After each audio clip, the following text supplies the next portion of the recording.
अर्पित करना पड़ेगा, तब सर्कस देखने को मिलेगा कि हम कितने भावपूर्ण हैं। जब भाव में डूबेंगे तो सब कुछ मिलेगा, जब हम चाहेंगे तभी मिलेगा, अन्यथा मिलने वाला नहीं है। तो 3 सूत्र देकर गए, हमें रास्ता बता कर गए कि इस रास्तों पे चलो, तुम्हारा उद्धार होगा, तुम्हारा कल्याण होगा। हम सोचते हैं धन मिल गया, पद मिल गया, प्रतिष्ठा मिल गई तो सब कुछ मिल गया, कुछ नहीं मिला। इससे कुछ नहीं मिलने वाला है, न मिला।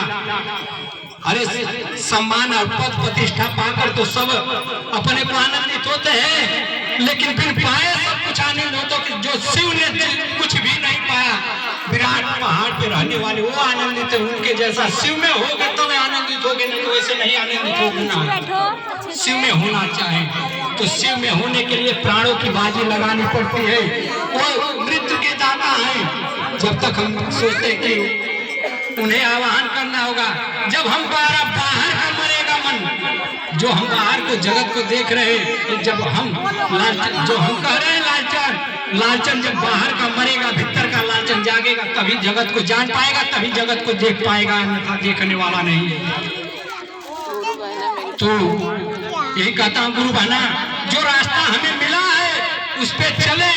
पहाड़ी पे तो चढ़ने के लिए मेहनत पड़ती है, लेकिन लुढ़कने के लिए आराम से लुढ़क जाते हैं। नीचे की तरफ आना आसान है, लेकिन ऊपर की चढ़ना कठिन होता है। तो चढ़ना सीखें और उन वचनों का पालन करें जिसको साहब श्री हरिंद्रानंद जी दे गए। और हम सत्संगत में बैठे हैं और सदैव ही बैठेंगे, इस कान से सुने इस कान से निकाल दे। कहता है लभते ज्ञानम श्रद्धावान लभते ज्ञानम, जब श्रद्धा होगी भाव होगा तब ही ज्ञान मिलेगा। कथा का श्रवण होगा, जब हमारा मन सुनेगा, हमारा ध्यान सुनेगा, तब ही वो कथा का श्रवण होगा, अन्यथा नहीं होगा। कथाएं तो बहुत सी है, लेकिन समय कम है, इसीलिए मैं आप लोगों के बीच में कुछ कहना नहीं चाहता, न तो कथाएं बहुत सी हैं। देखिए, भगवान को आकर गुरु की जरूरत पड़ी है, याद रखिएगा आप लोग। राम को आकर विश्वामित्र उनके गुरु है, भगवान श्री कृष्ण को शांति पाने की जरूरत पड़ी है, तो हमें भी गुरु की जरूरत पड़ेगी। जब तक गुरु भी नहीं अनहार है, और गुरु बिना ही सब कुछ उद्धार होने वाला नहीं। गुरु चाहे तो उद्धार है, मैं करता कर न सके, गुरु चाहे सो हो।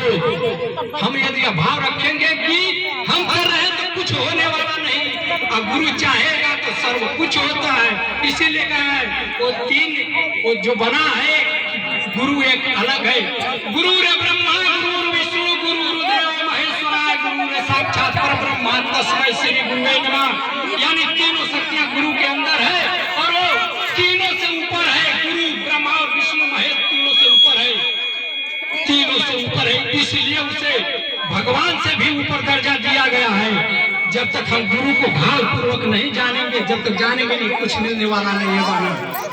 तो हमें याद करें और उस भगवान को याद करें, वो तो जगत में गुरु है, क्योंकि गुरु भगवान का दर्शन कराता है। जब तक भगवान का दर्शन नहीं कराएगा तब तक कुछ नहीं होने वाला, क्योंकि गुरु चंद्र है और भगवान सूर्य है। सूर्य के तरफ देखना मुश्किल है, लेकिन चंद्रमा में ही झांकना पड़ता है तो सूर्य दिखाई देता है।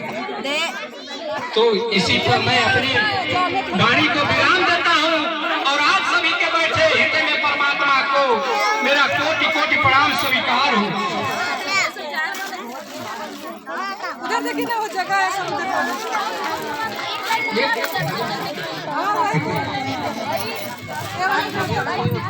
तो